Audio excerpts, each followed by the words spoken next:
Hey, what's going on everybody? This is Max Burrage with the Cohen Group, and today we're in the studio with Nick Borg and one of our mutual clients, Alex, and we're gonna share the story about an amazing transaction we put together last summer. There are a couple unique things about this. I think it was a Monday morning, I got a call from Alex and she said, Max, we found our dream home.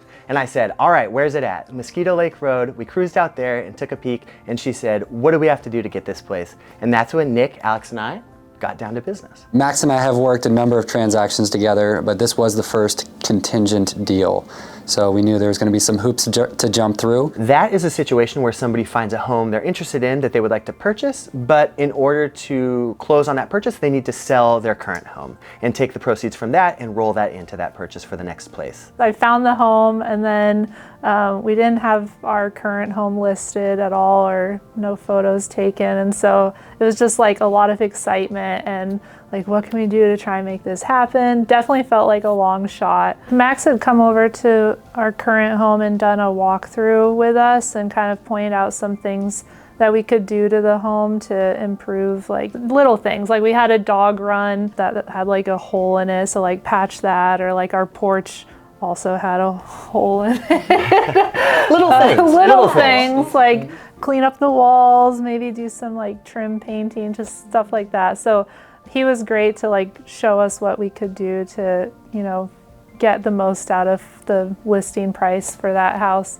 And then I, went to Target and got like some things for the house to spiff it up a little. I think from the moment that we got our offer accepted on your new home, we had 5 days to get your house on the market. So it was a little bit of a time crunch, but you and Brad worked together seamlessly to make that process so smooth. You guys, I did come out and give some ideas and suggestions about things you could do. You did all of them. You went to Target, like you said, and made the place super cute. So then come photo and video day, it was so smooth. Those things turned out great, and helped us put our best foot forward with the Polo Park sale to get an offer in time to keep moving forward with your new home. And keep in mind the timing of this was, this was early summer last year, 2022. Yep. This was a time where rates were increasing. We weren't sure what home prices were gonna do, what you would actually get for the sale of your home. So yeah, until you get an offer, you don't know actually what that's going to look like, what she's going to have for her down payment from the sale from her home. Alex also had to sell a vehicle in that time before closing,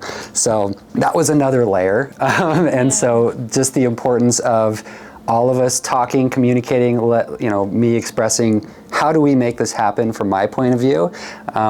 We only had to sell a house, sell a car, no big deal, but the thing with Alex, she was like, okay, sounds good. I love this home. I want to make this happen. Let's do it, whatever I got to do. Once we got the offer accepted on Mosquito Lake, I think it was, did you already say it? Was it 14 days until? We had 21 days. We had 21 days from the time that we went pending on Mosquito Lake Road to get Polo Park sold. It was 2 days away from the end of those 21 days when we finally got our offer. And actually that came at a time where Mosquito Lake sellers had received another offer that had the potential to bump us out of that position. So we really were just making this thing come together. And it all worked out so perfectly with the offer that we received on Polo Park. One thing that came up was, okay, we're under contract, it's contingent, but you can lock your rate now. Again, a rising rate environment, I was like, let's lock this thing as soon as possible. So we did that, keeping in mind we've got, now the clock is ticking on the rate expiration. So we had 30 days from that time, or it was 45, either way. So we had a set amount of time. And I think on the closing day, we had about a day or two to spare on that. So the fact that that sold and that offer came in for your home, it just kept everything moving. And yeah, the entire time, that waiting from you listing your home to the time it was sold is me actually sweating. Yeah, hoping that happens so we don't run into a rate expiration issue, because then we just have to have that conversation, which there's ways to make things happen, to extend, but there's costs to that, and avoiding those are great. When you bought that place on Polo Park in 2019, that was your first home purchase, and that was such an exciting thing. And you bought that, you lived there for a couple of years, and then you sold that and used the money that you made from that sale and the appreciation you saw to purchase this home, which is so fitting for what you're looking for, your lifestyle and all those things. So I just think that's kind of a classic story too, about that, using that home as a stepping stone to get you into this one. When we bought the Polo Park home, we didn't really even see it as like a starter home. We just were really excited to get into the market and have our first house.